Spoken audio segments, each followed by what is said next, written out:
Welcome to episode 13 of Inspirations by Dr. Gail. Today my topic is the spirit of fear, one of the biggest roadblocks to success. This is part 8 of the series titled Creating Your Roadmap to Success. One summer night shortly before my senior year of college, I stayed up all night. Unlike many other college students, I wasn't partying, hanging out with friends, working, studying, watching TV, or listening to music. Instead, I was sitting in a chair, watching the front door of my apartment, and I was terrified. At that time, I was a summer intern reporter for a local newspaper in a city that was located in a different state from the college that I attended. Fewer than 20 black residents lived in that city. One of the reasons for the low number of black residents was the city's history. When I first arrived, I repeatedly heard the story of an African American family that had moved to that city 20 years earlier. Shortly after moving there, the family returned home one day to find that someone had taken a bulldozer and removed their front porch. This was a clear warning that they weren't welcomed. The family got the message and moved to a different city. Unfortunately, the entire region had a very racist history, and this included the largest city in that state. The largest city was located about an hour's drive away from the smaller city where I worked and lived. During my time as a summer intern reporter, I often visited this city on weekends. Although the majority of blacks in the state resided in this large city, they constantly had to deal with blatant racism. A Nigerian student told me the following story. When he moved to the largest city in that state in order to attend college, he had trouble finding an apartment to rent. One day, he found an appealing vacancy notice in the local newspaper. However, when he showed up to apply to rent the apartment, the manager called the Humane Society on him. Decades later, in 2018, I spoke with several African American parents and educators from that same large city. The stories that they told me about how black children are treated in schools there revealed that little has changed since the time that I spent in that region. During our time as summer intern reporters in that city that had less than 20 black residents, my biracial roommate and I endured a lot of curious stares, racially insensitive comments, and even racism. I shared one of these examples in a previous episode titled, "Do I Look Like a Criminal to You?" In that episode, I explained that one day while we were at work, one of my colleagues who was a veteran news reporter touched my afro and lied and said that my hair felt just like Brillo, loudly enough for everyone to hear. Like that Nigerian student who lived in the largest city, one of the most obvious racist experiences that my roommate and I had occurred when we were trying to find an apartment to rent. Each time that we saw a vacancy notice, we'd telephone the apartment manager. The manager would invite us to come for an interview and to view the apartment. But when we showed up, excuses were made, and the end result was that no one would rent to us. Finally, our boss stepped in. In fact, if it hadn't been for the intervention of our boss, the newspaper publisher, we wouldn't have been able to rent an apartment in that city at all. When my roommate and I finally rented one, the female apartment manager, a middle-aged white woman, would enter our apartment while we were at work, inspect the premises, and leave disrespectful notes for us to read when we returned. During that summer, I was also called the N-word by strangers. And once when I was crossing a street while walking to work, an angry white man yelled out of his car window that the next time he saw me, he might run me over. In spite of that region's history of blatant anti-black racism, the cause of my fear on the night that I was terrified and stayed up all night with my eyes glued to the front door had nothing to do with racism. The problem had actually started much earlier that day. Although I was only a summer intern reporter, I'd been given the rare opportunity to interview an African American writer who lived nearby. This man wrote a column that was published in the newspaper for which I worked. I had never met him, so being able to interview him required extensive networking, getting approvals, and navigating through a lot of bureaucracy. Here's the reason why getting permission to interview him was so difficult. This man wasn't an ordinary writer. He was actually an inmate in the state prison. This prison was located in the city in which I lived and worked that summer, and of course, when I said that there were less than 20 black residents living in the city, I didn't include the prison population. I didn't care about the fact that he was an inmate because reading his column had made me want to ask him some questions, especially this. How could such a talented writer who appeared to be highly intelligent end up in prison? And not just in prison for a short time, but for decades. This man's sentence was so long that he would probably end up dying in prison. Before I went to the prison to interview him, several individuals warned me to be careful and said that he was known to be an opportunist. I kept this in mind but was still eager to interview him.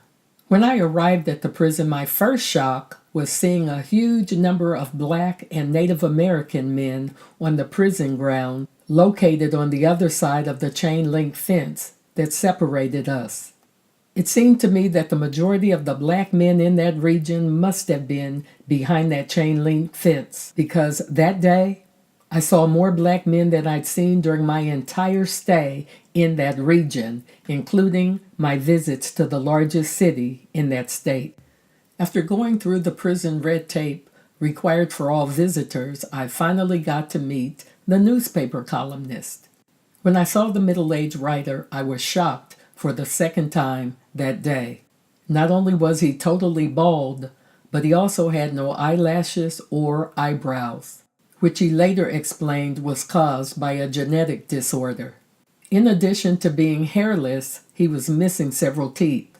In other words, he looked a little scary to me, but he smiled at me, was very friendly, and began to answer my questions. He told me about his difficult childhood and that he had first been arrested at age 13. After that, he had spent the majority of his life incarcerated in juvenile hall, jail, or prison. However, at some point between his first incarceration in juvenile hall and the day that I met him, his life appeared to be improving. He married a wealthy white woman from an influential political family, and they had a daughter. When the marriage soured and the couple ended up getting a divorce, he claimed that his ex-wife refused to let him see his daughter. According to the inmate, one day he became so desperate to see his child that he showed up at a fancy garden party that his in-laws were hosting. He waved a gun in the air and everyone started running or ducking for cover. As the inmate explained what happened, he laughed as he described the scene of watching a bunch of high society women grabbing the hems of their fancy dresses and scattering across the well-manicured lawn as they ran as far away from him as they could. He claimed that because of his lengthy record of having prior incarcerations and the power that his in-laws wielded in that state, he got a very stiff prison sentence. And this, he said, was why he was currently sitting behind bars and would be there for a very long time. When the interview ended, I had the answers to my questions, at least his version of the answers. I looked forward to writing the related article that would be published in the newspaper at which I worked, and I headed back to my apartment. But between the time that I left the prison and arrived at my apartment, something strange happened. As the seconds, minutes, and hours ticked by, my enthusiasm and courage began to disappear. And by the time that nightfall arrived, I was terrified. Terrified about falling asleep and terrified about writing that article. The warnings that I'd heard about the man being an opportunist, the stories that he told me about his life and crimes, his strange physical appearance, and my wild imagination combined to convince me of this. That inmate was going to break out of prison and get me. The spirit of fear had taken over. That night, I did my best to keep my eyes open all night and glued on that front door. Every sound that I heard convinced me that the inmate writer was nearby, and I was a nervous wreck. Time moved slowly, and that night seemed much longer than ordinary nights. But finally, daybreak arrived, and I was safe. I thanked God that I was still alive, and as far as I knew, the inmate writer was still in prison. The spirit of fear had kept me from getting any sleep. Now I had a choice. I could also let it rob me of my goal of writing that article or not. Through my standard fear-fighting strategies of prayer and faith, I got the courage to write that article anyway, and I did. Soon it was published in the newspaper, and none of the things that I had feared about writing it occurred. Unfortunately, that wasn't the first or the last time that I wasted precious time being consumed by fear. This pattern actually started in childhood as a result of many traumatic experiences and negative messages that I heard. 3 of the biggest fears that preoccupied me for decades came from some of these negative messages and experiences. The first example of one of my biggest fears during childhood pertains to a negative message that I heard about California, the state in which I was born and grew up. I can't remember if I heard that message on TV or from another source, but the message was that California was slowly drifting into the ocean and one day would end up entirely in the ocean. This was a scary message for a child to hear, and I ended up losing a lot of sleep worrying about something that still hasn't happened. A second overwhelming fear that preoccupied me as I was growing up was my belief that one day I was going to have a major nervous breakdown and never recover. I started believing this after repeatedly being told that because of my highly sensitive nature, plus the fact that my paternal grandmother had several nervous breakdowns, I would too.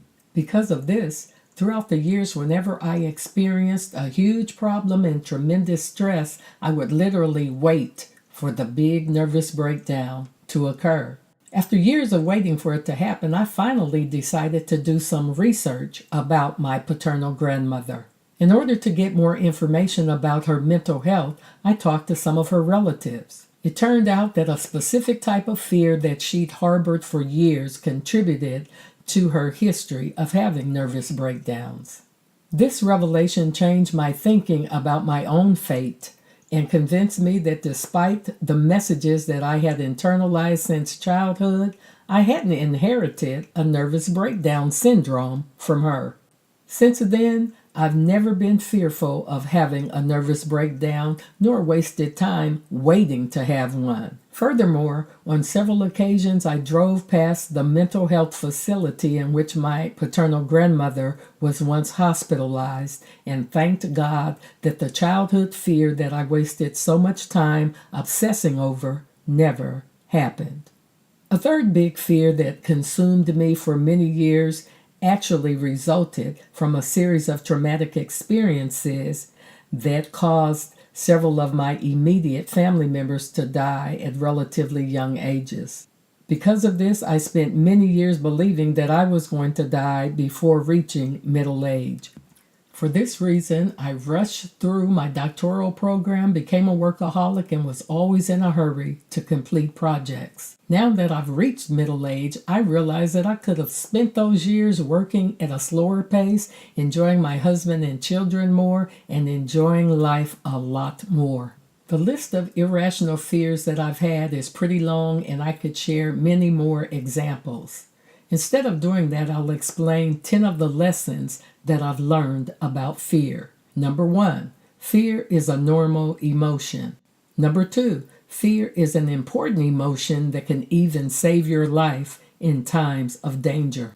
For this reason, I highly recommend Gavin de Becker's book, The Gift of Fear, and other survival signs that protect us from violence. Number 3, some fears are rational. Number 4, many fears are irrational.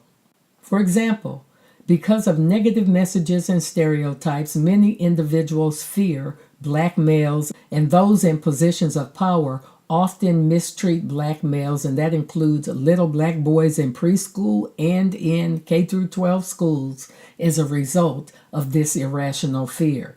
I speak a lot about this topic when conducting classroom management, positive behavior, and other workshops for educators. Number 5, fear can cause many health issues and anxiety. Number 6, although they may mean well, some folks may try to project their own fears to others. For example, before I left for Africa as a Peace Corps volunteer, many individuals tried to use scare tactics to keep me from going. Furthermore, because of the ongoing fears that I lived with during my own childhood and adulthood, when I became a parent without realizing it, I often used fear tactics with my own kids. Number 7, fear can cause mental and physical health problems. Number 8, fear can be deadly.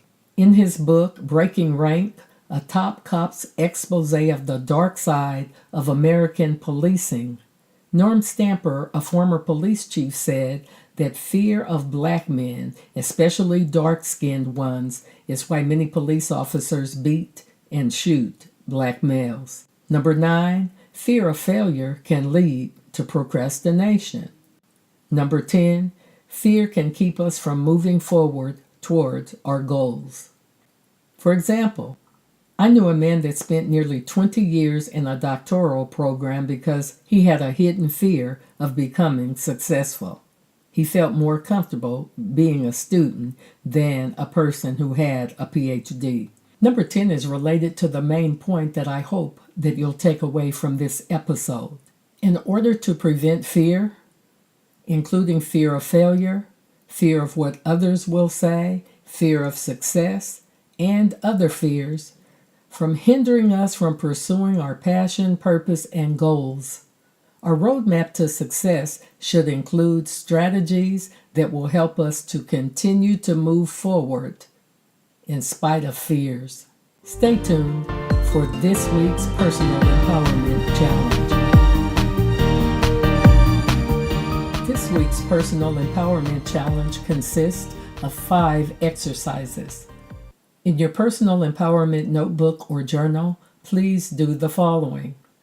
Number 1, make a list of any fears that you currently have and fears that you had in the past that made you fearful of pursuing your dreams. Number 2, next to each fear, explain the cause of this fear.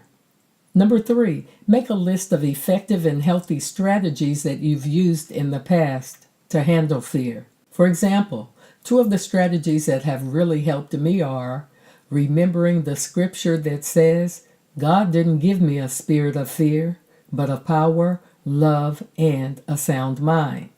And many years ago, during the time that I was a single parent, I was fearful about many things, especially how I was going to feed my baby and pay bills. Reading Marilyn Hickey's book, Fear-Free, Faith-Filled, really helped me. Number 4, educate yourself regarding additional strategies that you can use in order to keep moving forward in spite of your fears. Talking to others about how they handle fear, listening to podcasts, viewing videos, and reading related articles and books are a few examples. Here are 3 online articles that might be helpful to you. Face Fear and Learn to Let It Go by Fran Simone. Beyond Childhood Fears by Jim Morelli, and The 10 Biggest Fears Holding You Back from Success by Benjamin SNYD. I won't even try to pronounce his name. Number 5, create your battle plan that consists of strategies that you have previously used and the new ones that you learned from educating yourself in order to prevent fear from keeping you from moving forward toward your goals.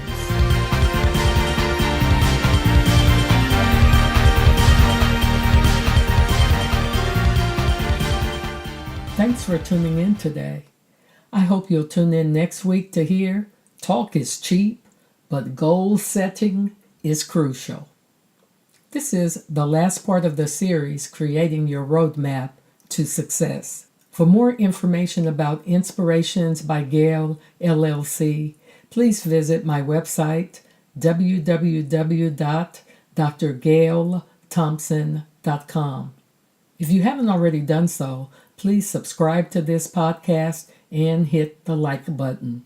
You can do this through my YouTube channel, Inspirations by Gail. If you're interested in the theme music for this podcast, please check out music by Aaron Nimbus on iTunes. In the meantime, please remember this. In order to prevent fear, including fear of failure, fear of what others will say, fear of success, and other fears from hindering us from pursuing our passion, purpose, and goals, our roadmap to success should include strategies that will help us continue to make progress in spite of these fears. Until next time, hugs and blessings. I'm Dr. Gail L. Thompson.